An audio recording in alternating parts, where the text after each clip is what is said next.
رسول کریم صلی اللہ علیہ وآلہ وسلم نے ارشاد فرمایا، تم میں سے کوئی شخص ایماندار نہ ہوگا جب تک اپنے بھائی کے لیے وہ نہ چاہے جو اپنے نفس کے لیے چاہتا ہے۔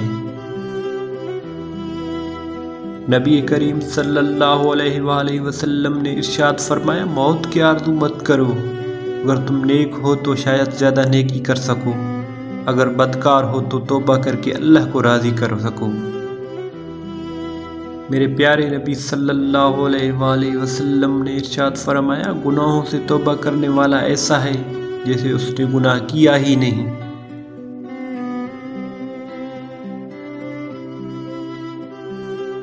حضرت محمد صلی اللہ علیہ وآلہ وسلم نے فرمایا، آدمی اپنے اچھے اخلاق کی وجہ سے ان لوگوں کا مرتبہ پا لیتا ہے جو راتوں کو عبادت کرتے ہیں اور دن کو روزے رکھتے ہیں۔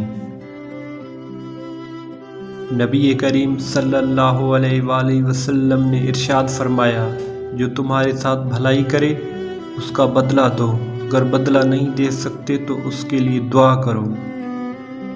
شیخ سعدی فرماتے ہیں کہ انسان کو جتنا لگاؤ رزق سے ہے، اگر اتنا رزق دینے والے سے ہوتا تو اس کا مقام فرشتوں سے بڑھ کر ہوتا۔